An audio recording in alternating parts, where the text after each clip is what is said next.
I can't be perfect. I literally cannot be perfect. I gotta had to wrestle with that. I had to grasp with that. But somebody in my life gave me this "What would Jesus do" bracelet. Just a random encounter, random chance, and I was so thankful for that because that had been so far out of my mind. I don't know what that at a point I didn't know what Jesus would do as the perfect man, as the son. Think about that. Out of all the billions of people who have ever lived, to be one perfect man, and he died for us. And so, with the "What would Jesus do?" For me and for me personally, I would wake up and I would hate the skin, I'd hate the flesh, I'd hate the mind that I would wake up in. And I knew internally that that wasn't right, but I wasn't do anything about it. I did nothing to get myself out of that state of being or to change my circumstances or to change my life and do the things that I know I needed to do. Jesus wouldn't do that. Jesus would not be idle in his work. He would not settle and surrender his flesh or his spirit to existing. And what do I mean by that? Just surrendering to just existing. Like letting your feelings conquer your spirit, letting circumstances take you away from what is just out of sight right now. Not out of reach, but what's out of sight. And it's like, okay, I need to get up. I'm only blessed with today. There are people that die young, there are people that die when they're old. There are people that are not promised tomorrow, and I'm included in that. And I don't have the luxury of just not doing anymore. Or I do have the luxury, I have the choice not to, but I already know what I need to do. I already know how to move forward. It's just me implementing and doing and not letting another day leave me. God breathed life into us. And everything we do, life is poured out from us. The good, the bad, the ugly, and everything in between. We will never be perfect. Jesus is, and he still died for us. We can never be perfect. And I had to wrestle with that fact, and I was kind of depressed over that. I had to wrestle with that fact. I won't even lie. But okay, I can't be perfect. What can I do?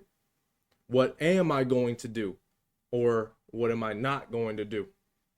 All things that I've just kind of been battling with me between. I can't speak for anybody else but me and my experience. Just because I'm not you.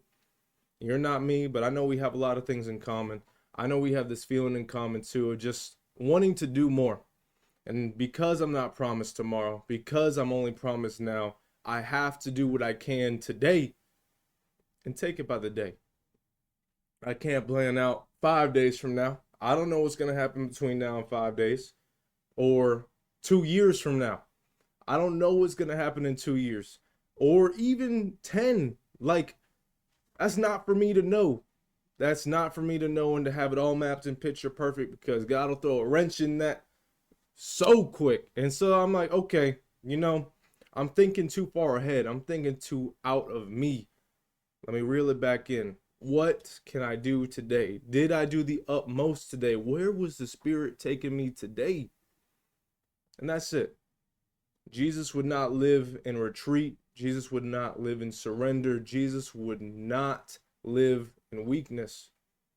He had the choice, even up on the cross in that moment, to call angels down from heaven to save him. But he didn't. He knew that he had to die for us. And that's real strength. Having the opportunity to, but just holding it back.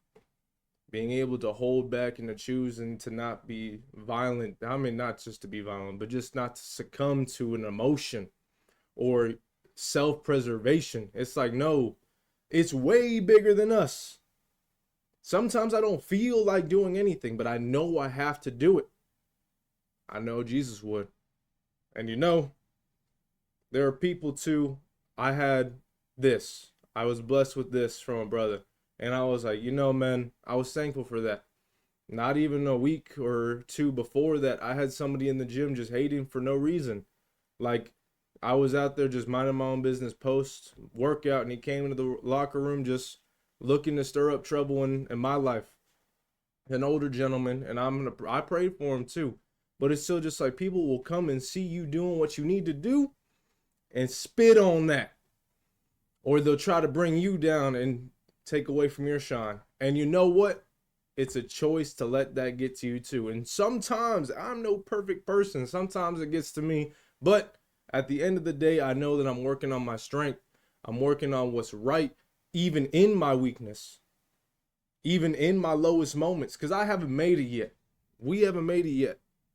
But are we even on the road to? And that's it. Just want to get y'all thinking today. Sorry, I had to add this part to the video too. But Jesus died so we had the right to become like him. Not by default. We have the right to do, not to be passive. And it's right there. What would Jesus do? Not what would Jesus think? Not what would Jesus think about doing? Like, no. What would Jesus do? And we got a choice. We got a right.